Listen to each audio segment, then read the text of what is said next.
So picture this. It's the early 2000s, and Google has a problem. A problem nobody's ever really had before. How in the world do you store the entire internet? The answer wasn't just, buy a bigger hard drive. Nope, it required a totally new way of thinking about data, and it's all laid out in this incredible paper. All right, let's get into it. And really, it all boiled down to this one question. See, Google wasn't using those fancy, super expensive, you can bet your life on it mainframes. Oh no. They were building their entire empire on thousands of cheap, off-the-shelf computers. The kind of machines that, well, they break all the time.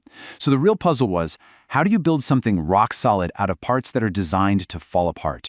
So let's really dig into what they were up against. This wasn't just one single problem. It was kind of the perfect storm. You had this unbelievable amount of data, right? And you were trying to store it on hardware that you knew was going to fail. That combination, yet no file system on the planet was ready for that. This really gets to the heart of it. Imagine a literal mountain of data sitting on this sprawling, chaotic mess of servers.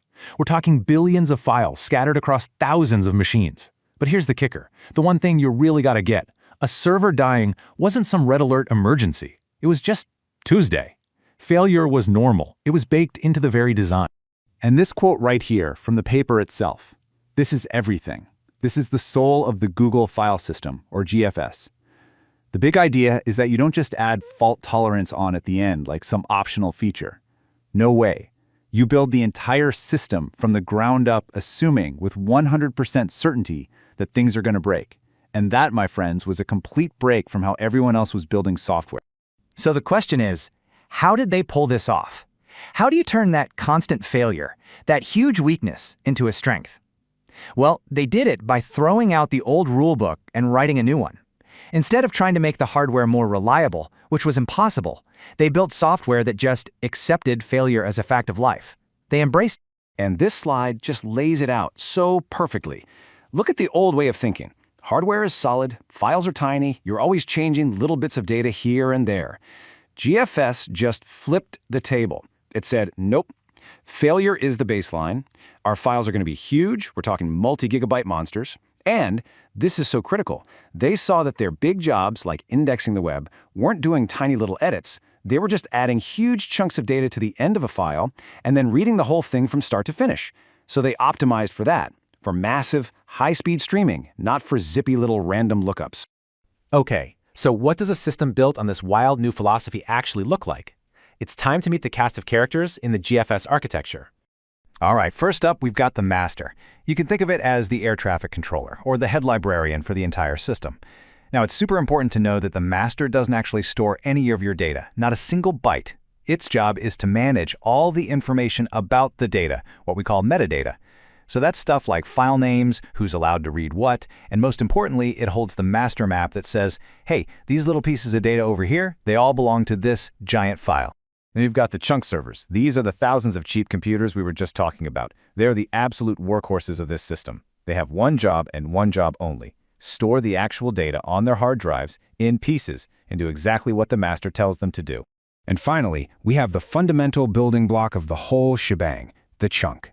GFS takes every single one of those huge files and chops it up into these standard fixed-sized pieces. And to handle failure, every chunk is copied, usually 3 times, and those copies are scattered across different chunk servers, even on different server racks. Now, this is where we get to one of the most surprising and, honestly, brilliant parts of the whole design, just how big these chunks were. 64 megabytes. That might not sound like a lot today, but you have to remember, at the time, normal file systems were working with block sizes of a few kilobytes.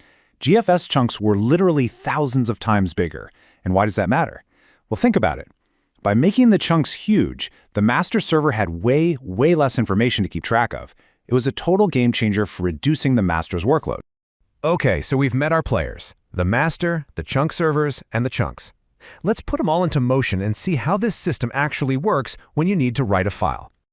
The whole process is actually pretty elegant. It starts with your application, the client, asking the master, hey, I've got some data, where should it go?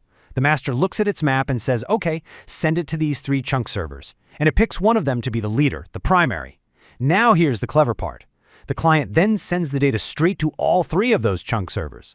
Once they all have the data, then the client tells the primary, okay, we're good to go, make it official. The primary then gives the final command to the other two servers to actually write the data, making sure they all do it in the exact same order. It's a beautiful little dance to ensure everyone stays in sync. So, did you catch that? The really crucial idea here is that the flow of data is totally separate from the flow of commands. All that heavy data gets pushed around the network in the most efficient way possible, kind of like a fire brigade bucket line from one server to the next. The small command messages are handled separately. Splitting up the data and the control like this was a genius move that makes the whole network incredibly efficient. Okay, that all sounds great on a whiteboard, right? But did it actually work in the real world at Google's insane scale?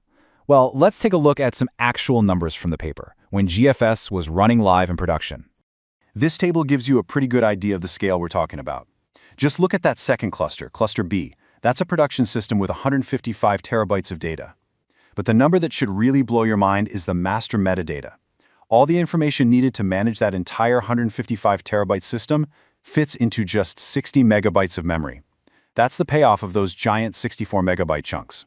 It's the secret to how a single master server can run the whole show without breaking a sweat. And what about performance? Well, check this out. In that same production cluster, the system is just humming along with incredible speed. And you'll notice the read speed is way higher than the write speed. Is that a problem? Nope.